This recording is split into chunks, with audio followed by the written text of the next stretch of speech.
Okay, it's 7 o'clock. I guess we'll get started. Obviously, we're here for the American Rescue Plan Act of 2021 and what it means to Morris. Rescue Plan Act. Well, the Congress decided to devote $350 billion in additional funding for state and local governments.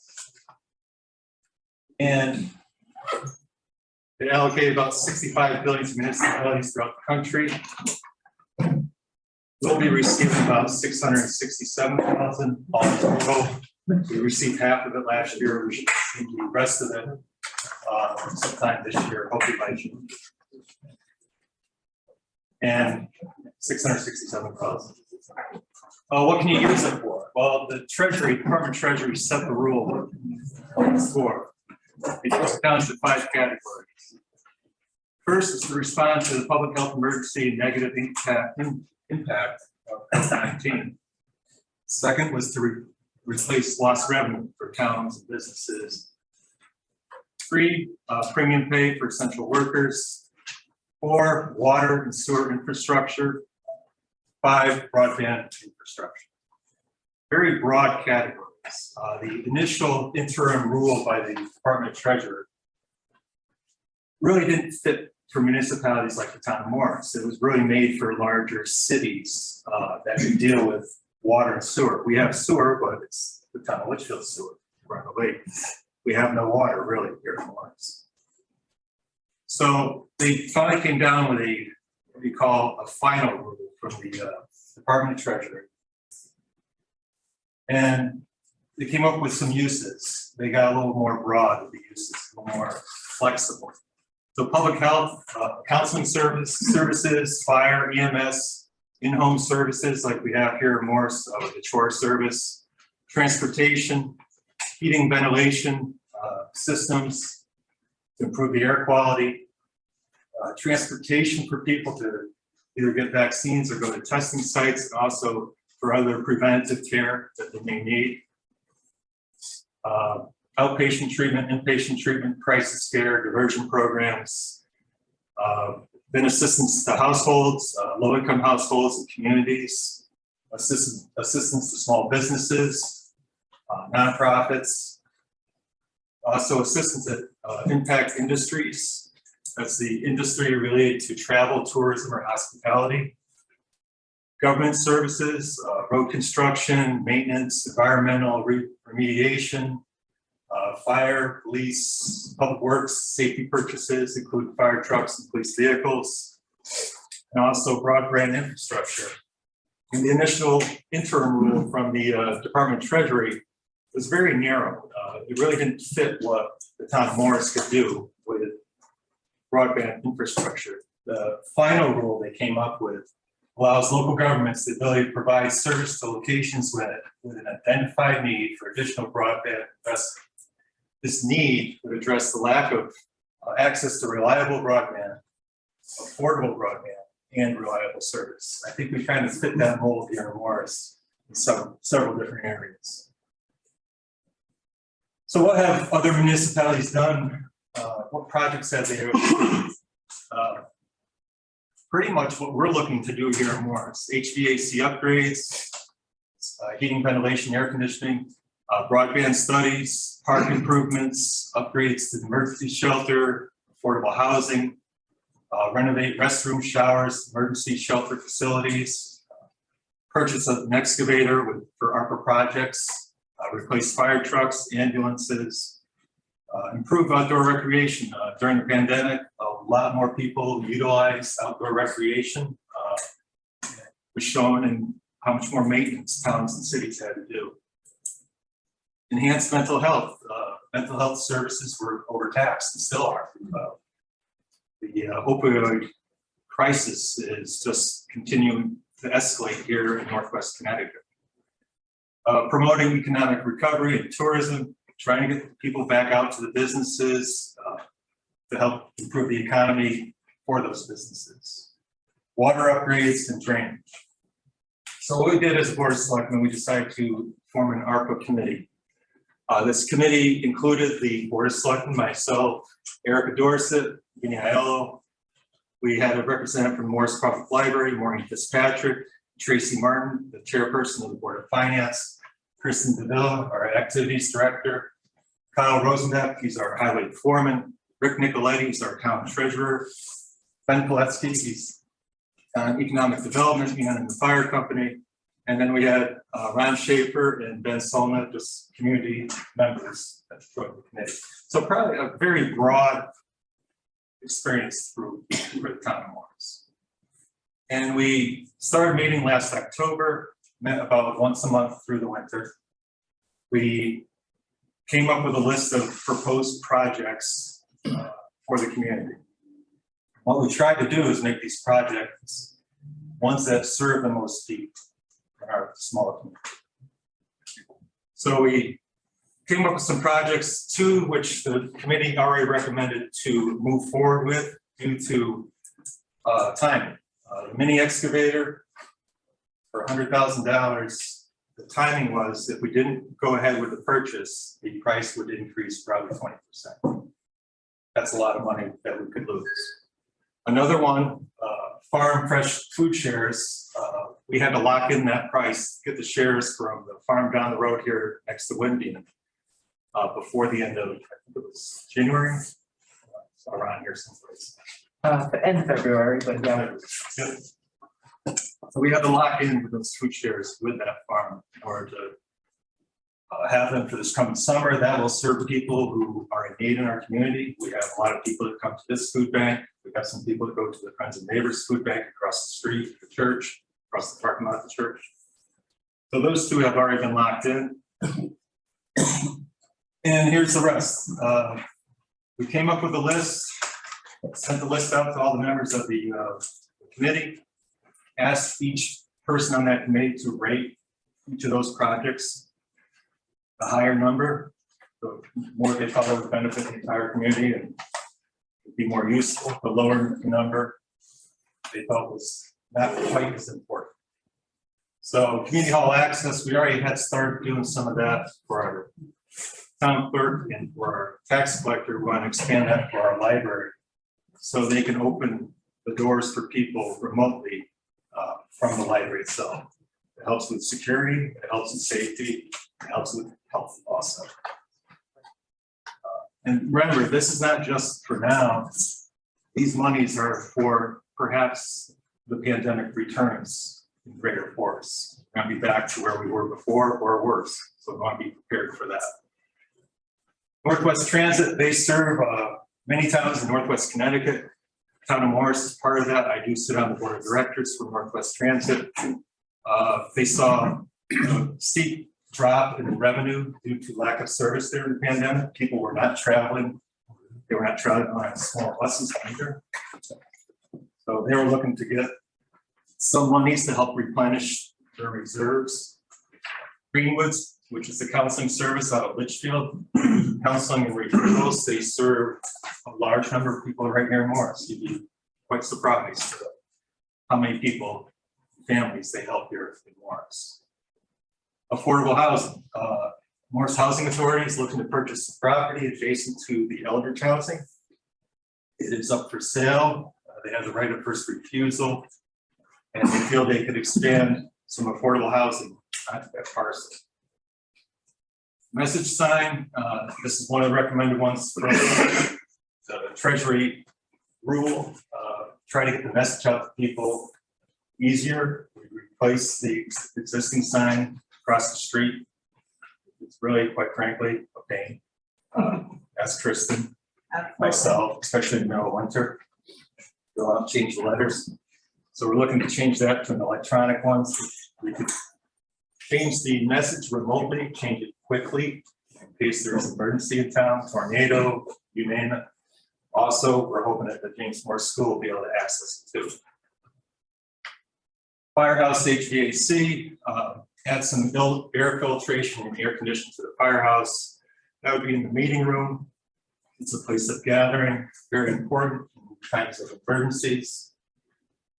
Firehouse bath showers, that would be adding probably 2 showers in the bathroom downstairs in the firehouse, most likely to be utilized by the firefighters. Morris Food, Fresh Food Grant, I already spoke about that. Engine 5 replacement, our current engine 5, how old is that, Rob? 30 years. 30 years old now.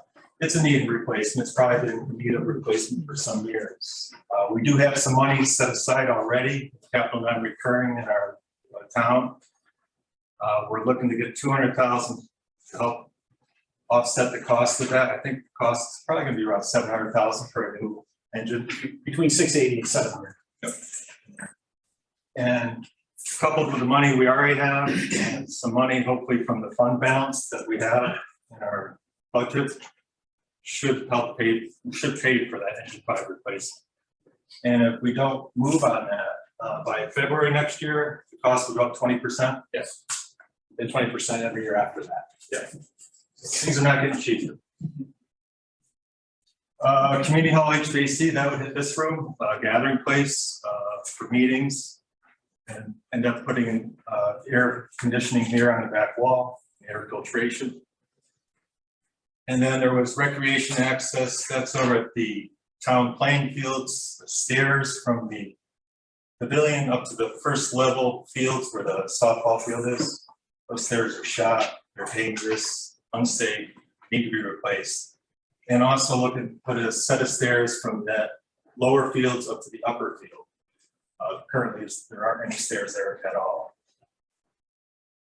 So the top 11 here, coupled with the excavator purchase, adds up to about $648,000. That's out of $667,000. Probably need to leave a little bit of wiggle room just in case something comes in a little over. So that's really, with those 11, that's what we can afford to do with the monies that we are expecting from the federal government. Here's the rest of the list that quite didn't make it to that level. Playground equipment down at the town beach. Again, people are getting out, recreating a lot more. Family protective to continue to improve water quality on Banham Lake, something they've been doing for a very long time.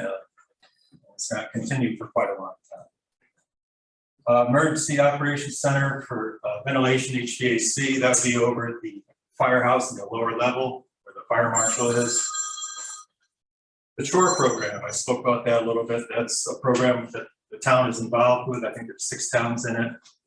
That's where shore workers go in and they help people in their homes, help keep them in their homes. They do light housework, maybe gardening, maybe bring them to the doctor, things like that. And that need is ever increasing. The broadband study I mentioned before, that was one of the 5 major ones that were set up with the Treasury's final rule. A study that would get us started on collecting the data that we might need to move forward with broadband fiber in Morris.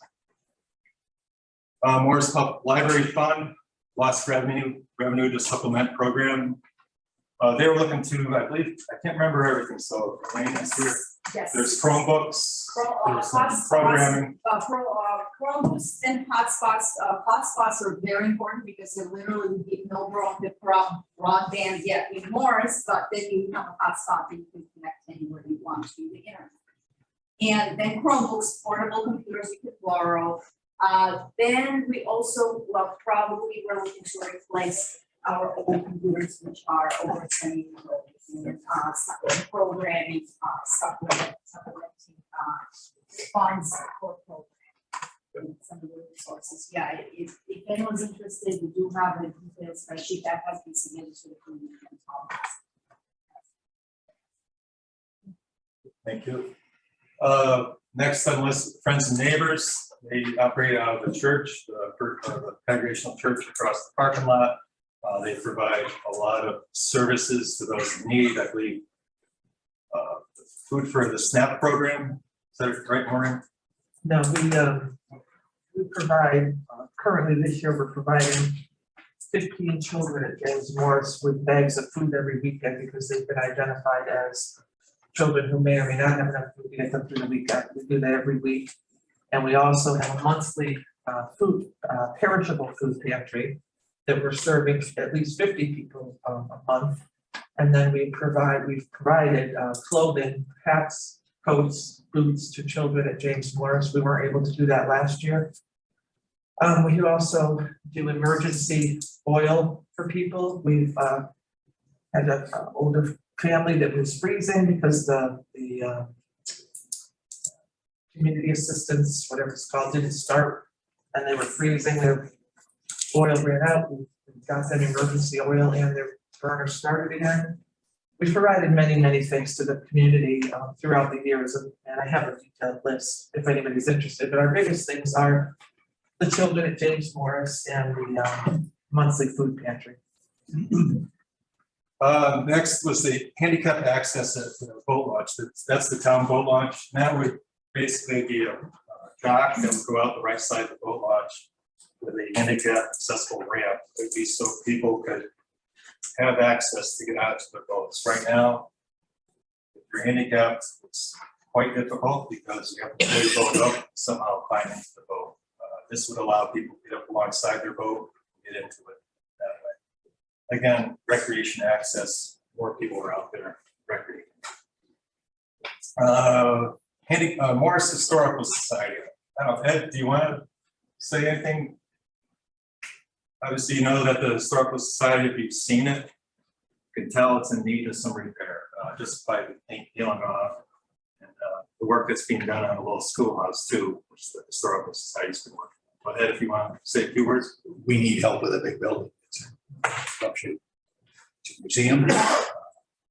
Interesting situation because when that was sold to the Morris Historical Society, it was sold for $1 with the understanding that if the Morris Historical Society were to cease to exist, it would revert back to town ownership. So in effect, we are caretakers for that building. We have no plans to cease existing. It's not at all being discussed. But if it were to happen, it goes back to the town. Of course, inside that is a museum with a lot of stuff in there that's irreplaceable. There's no heating in there. There's no air conditioning. It's a little tough to take care of it, but somehow we have to get that done. We'll figure it out. Thank you. Stage, a portable stage for the beach and for Memorial Day and for concerts on the green. Senior center bathroom, looking to add a handicap stall down at the senior center. Bar and restaurant, they put in a request for lost revenue.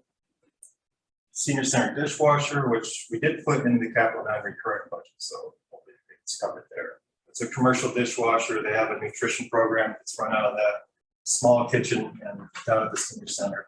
And it gets utilized, I guess, pretty much on a weekly basis. Morris Congregational Church, they put in for lost revenue due to lack of being able to fundraise. And you probably saw churches across the country. The congregation did not show up for once in a couple of years. Hopefully they're starting to drift back into the churches.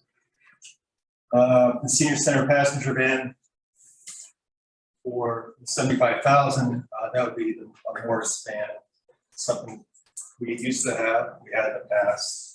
It was the thought to bring it forward again.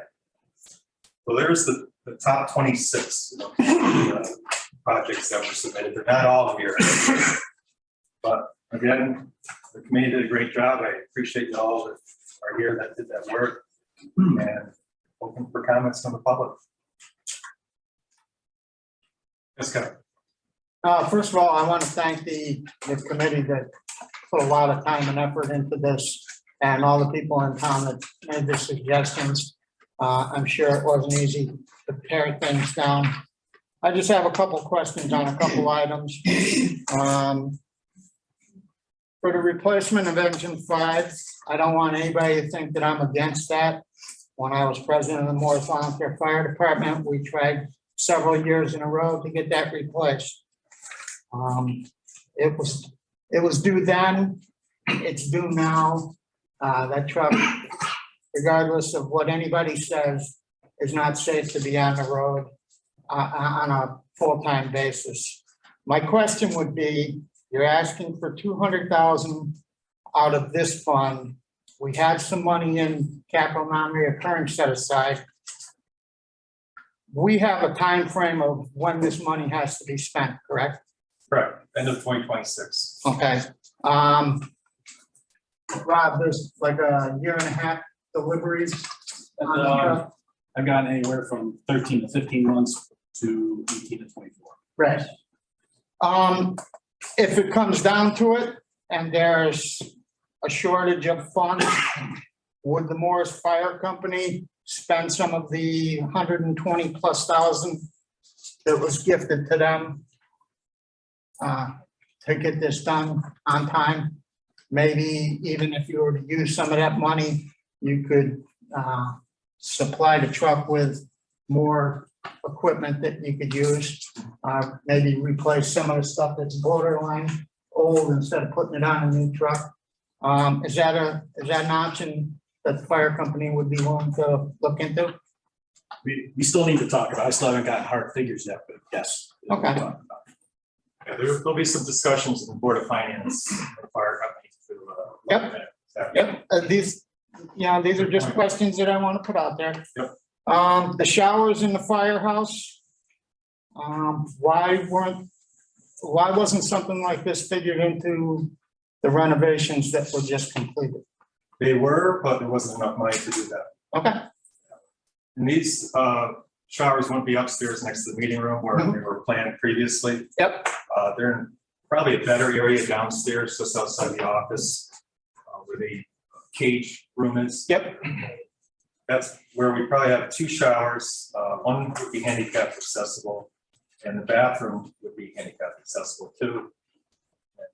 It's just a better location for that type of facility. okay.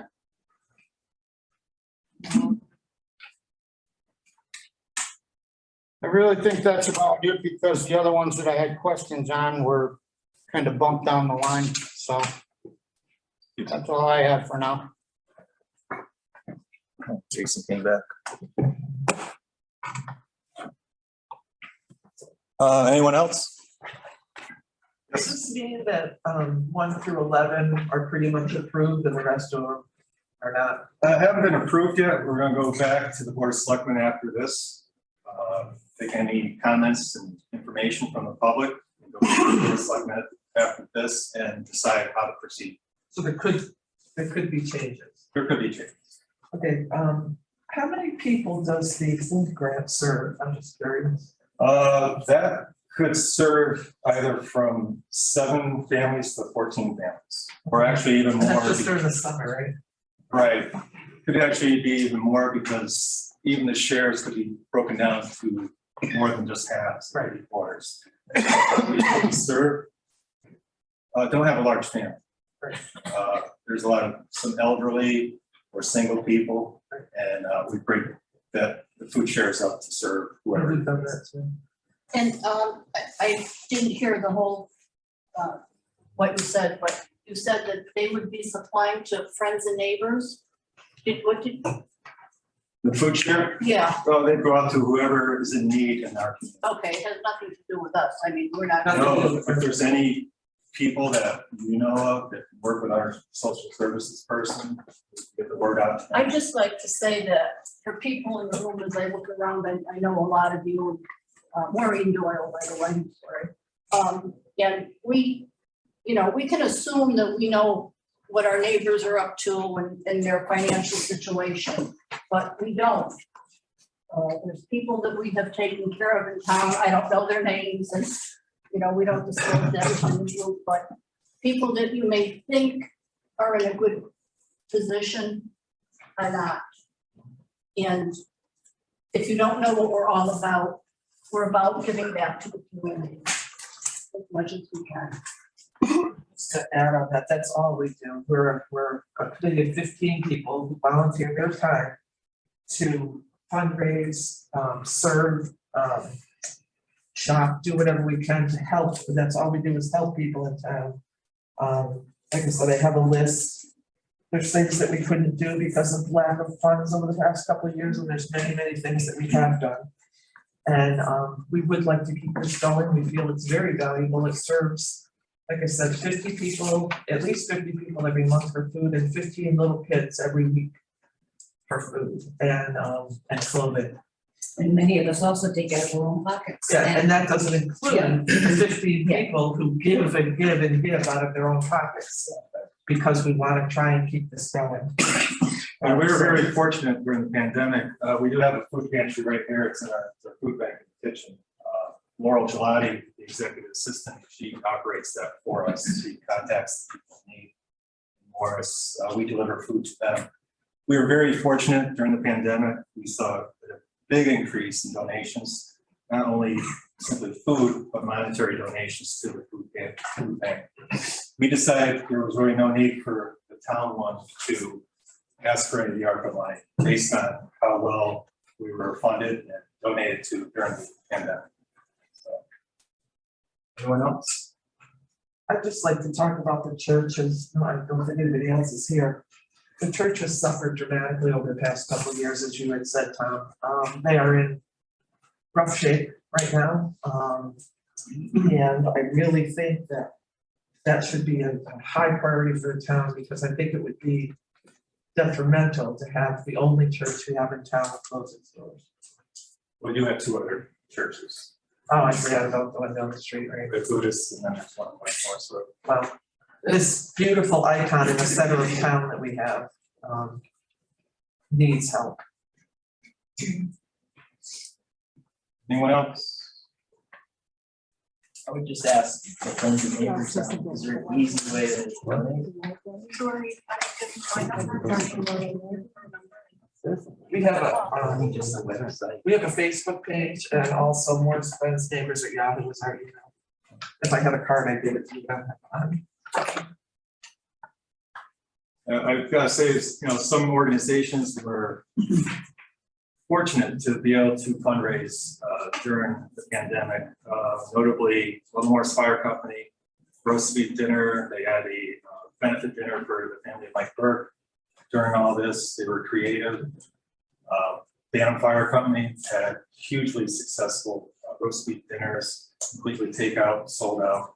So there were ways that people were able to make it work for their organizations, which was nice to see. It was probably a lot of hard work on their part, and a different way of thinking. So hopefully we can move away from that and get back to the normal, where we can have people sitting in this room eating roast beef provided by the church, over next door by the fire company, things like that. I hope we're headed in that direction. Anyone else? Beth, I just want to speak for the library, that as a community as a whole, I've worked in public libraries and school libraries and university libraries for 20 years. We're finding now that, especially with laptops and hotspots, are really the way to go, because so many families are, that's one thing you can cut when your food costs go up, when your fuel costs go up, your heating oil, you have to cut that internet. So if you need somebody to access here and there, you have that to borrow. You have a computer that dies and your child still needs it for school, you can borrow one from the library. This is one that can really help anybody. You have the parents who can no longer afford childcare, and we all know childcare right here is virtually impossible. You can't get, even in Watertown, you can't get a spot in a preschool or in a daycare, or even afford it. So allowing people to work from home, kids to access computers while they're down, while the logo's fixing them or JMS is fixing them, that's something that affects our town and the residents, from your 5-year-olds all the way up to your seniors. Whether it's a relative coming in who has to work, there's a senior who falls, relative comes in to help take care of them. That person can have access to contact work and be here to help with the needs of their senior relative. So I can see how that would affect the whole group. Thank you very much, and definitely I pretty much raised my hand together with Beth, because this is very true. So computers and internet on demand where you want it. And sometimes you go in Morris and there are areas there's no internet access even through your data plan. Usually with the hotspot the hotspots that the library has, you have access all around Morris, and if you travel, you can literally, for parents, you can have it in the car, and kids can watch it. I don't know, watch a movie, and there will be Wi-Fi access. this is very important, and especially now summer is coming, so the demand for those devices is going to definitely grow. My other supporting point here will be programming, expense programs that we've had recently through the pandemic, beyond the pandemic, are different formats. And some of the programming formats have evolved since we have to modify things. Like we started doing more Zoom programming, and now I see the advantage of that because we have a program.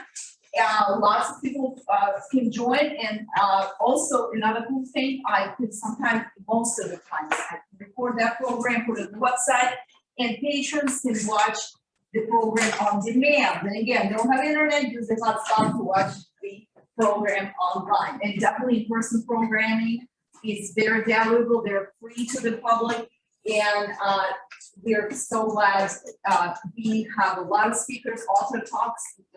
We have so many talented people in the northwest corner, and they're so willing to do talks. And digital resources, that also is another part of our request, is digital resources became supremely popular during the pandemic, because again, there were times where it closed. Unfortunately, we tried to be open and do curbside when we didn't have to come. But digital resources are always available. Whatever digital resources we offer now, we have expanded, and we would like to probably expand the depth of the resources that we offer and add. So just for that is my support for that, what we use the funds for, and definitely whoever wants to know exactly what the library has requested, I do that spreadsheet. Thank you. Thank you. Steve. Hello, my name is Steve Cahoot. I looked over this list, and I also would like to thank the people that served on the committee. I'm not going to go into the ranking. That's immaterial. That's up to the committee. All I would like to say is I'd be more willing to support some of the capital expenditures in our budget as a town and look to give more money to the individuals that really need it, that are hurting in the town, whether or not they're a food bank or something like that. I would much rather put in the budget for the town, the board outside for the communication, put that into our budget than to take this money and fund that. And I'd rather give that money to those people that run the food banks that benefit the individuals here in the town. That's all I have to say. Thank you. Yes. Me? My name is Cecile Hershkowitz. I'm relatively new to this community. I've lived here, but I was living also in New York. But since the pandemic, I've been here full time. I've used the library, and we have to remember that children have fallen behind because of the pandemic. They have been affected not only educationally, but psychologically. The library offers programs that can enrich their lives, and I have benefited. I know that you have to always meet the basics, which is providing food for people, but we shouldn't forget about the children's needs, which are still being impacted. So many children every day cannot get the kind of education that they need, and the library just is an addition, and also a place for socialization. And the Zoom programs, any kind of programs that they can do from home, are immense. And so not only do children benefit, but I have as an adult. So, but not to say your programs are incredible, and I'm a certified social worker, so I certainly appreciate what you're doing. Very much. I just wanted to add another note for the library. I didn't use the library. I've lived here for over 40 years, and I'm fortunate enough to launch my 3-year-old granddaughter, and we started coming to the Tuesday Children's Program, and it's phenomenal. I mean, my granddaughter's made little friends. She loves the library. She knows Tuesday is library day, and she just loves coming here and loves Miss Elena, and the books and picking her own books and playing and singing songs and reading stories with all her little friends. And there's at least 10 or 12 kids that come every week. And it's wonderful that somebody does that. Yeah, it's a great program. I get to hear it every Tuesday morning. It is. Which is great. It is. The kids are just, you should come and watch them. They're a riot. Kevin? I just want to touch on the broadband, just real quick. Isn't the Northwest Hills COG, don't they have a committee already formed looking into that? They've been here. Yeah, they do, but they're asking each community to do the legwork they're creating kind of a roadmap, but they have They're zero. like a hub, the They're like a- train station, and they're sending the trains out to get the info. They're sort of conducting the orchestra, but at the end of the day, everyone's gonna have to step up and do their own thing. And at this point, each community's gonna have to look out for themselves.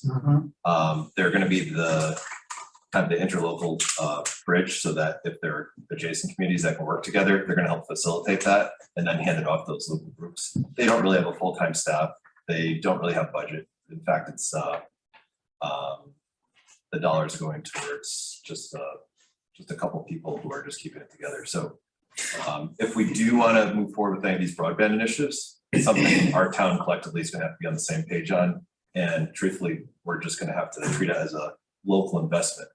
So as we pay taxes, that might help out roads throughout the whole state. Think about this as a tax item that will directly benefit us and simultaneously offset some of our current expenses. So for example, your cable bill, your TV bill, or your phone bill. Yeah, well, I fixed my cable bill. I canceled it. Yeah, It just went up to over $300 a month. it's not going down. No, it's ridiculous. I just, I thought from reading some of the COG minutes that they had a committee that was looking into it. I didn't know what extent they. Yeah, right now, the general ask is for each community to do an engineering study so that each community knows exactly the dollar amount that they're gonna have to spend to light up every house with fiber. Thank you. And that number is about $30,000 to $40,000 for our size community. Yes, I have a question about affordable housing. Not that I'm against affordable housing in any way, but the land that you're talking about, I was on the original committee board that built the Eldridge. And there was problems over there with the water to begin with. Now, this lot that you're talking about next door, have they done a water study on it? Have they? Because that's very important. The neighbors in the community, when we were putting Eldridge in, were quite concerned because of their water levels then without Eldridge going in. And with Eldridge, when it went in, they were afraid there would be more issues. And I don't know how the water is over there now. I'm Jim Samuselli, I'm the director of the Housing Authority. The well at Eldridge, or it supports the senior center, was dug deeper a number of years ago. Working on off of 2 wells right now. Yeah, so once that was done, we have had very few problems. The money that's allocated for affordable housing would be purchasing the land and doing the test well. So they're gonna dig a well to see how many, because we have to ultimately figure out how many units and bedrooms and all of that. And potentially help with the infrastructure of the existing well system at Eldridge. So this study is going to be done prior to the purchase of the property. It cannot be. Pardon We me? have to own the land to do any studies, to do any well digging on the property. That's kind of putting the cart before the horse, isn't it? Well, there's also the thought that we have an existing water system at Eldridge. And see how many additional units that system can support. It's like Jim said, since the last well was dug deeper, But we have to put in so many units, don't we? no, No, whatever can be supported on it. on that piece of property. There's no maximum units. Isn't the state saying that we have to have so many? The state has a pie in the sky figure of, I don't know, 10% of all residential units in the town need to be affordable. and no town is at that level. We're at 2 points something then. Yeah, so I'm Ben Salvin. I was on the Affordable Housing Study Committee where we adopted the town's affordable housing plan. It is a plan. The only requirement of the state at this point was to adopt a plan. And our goal in the plan is to create 25 new affordable housing units over 5 years. That's the goal. If we don't meet it, we don't meet it. But the thought was that, as Jim said, this was a good opportunity to try to meet part of that goal at least. But no, the state is not mandating yet. And my own 2 cents of it, which is worth 2 cents, is that if the towns step up to the plate in a good faith effort, it really will make it less likely that there will be state mandates. If the towns don't do anything for whatever reason without saying why they don't, then you're looking at maybe the danger of a state mandate, which we don't want. We want to do it our way. We want to do it the way that makes sense for us. Expand on that a little bit. If a town doesn't make this effort in kind of the affordable housing realm, a big developer can come into any small town and state, I think it's 30G, which allows them to create housing with a certain percentage being affordable and bypass state and town zoning. And you don't want that, especially in a small community. You don't want a big developer to come in and build 50 units, 75 units, 10 being affordable and not having to follow your zoning. How So many acres is that parcel of land? 2.2. 2.2. And do you have any idea approximately how many units you would want to put on there, how So- many houses? So by the soil testing, because we've done that, can fit 21 bedrooms. So that doesn't necessarily correlate to units, but that's all That determined could be by. 10 houses. Yeah, that wouldn't fit, because we have to look at setbacks from other property, we have to look at setbacks from the well, we have to look at all of that. From the septic, and so, I think the goal was between 4 and 8. Something, depending on what. Kind of low end of that. Yeah. But it's really encouraging. I've been director in Litchfield for almost 10 years, and he was almost 6 years. The opportunity, that land is right next to where you already have housing, is very, very rare. So the opportunity is there for us to, and the waiting list, Eldridge is 20 units. It's one of the smallest housing authorities in Connecticut. And my waiting list is 4 to 5 years. So if you get on the bottom of that list now, you can wait a substantial amount of time. Are you attracting, is it seniors, is it young? So it's, with the current Eldridge is elderly, which the state definition is 62 and older or disabled. With the new housing, it would be affordable, it would not have an age restriction. Because when you go to build new units, the state of Connecticut is not funding elderly only properties, which they were doing in the 90s when Eldridge was built, and in the 70s when some of the properties in Litchfield were built. So it's taken a shift on what they're looking at, but it's still considered affordable, and it has to follow The current Eldridge units are affordable also. yes. They're considered affordable. So these are not rentals, these are owned, No, they are rental. oh, they're rentals. Yes, there would be a rental apartment. Anyone else? Comments? Seeing none? None. Thank you very much for coming out.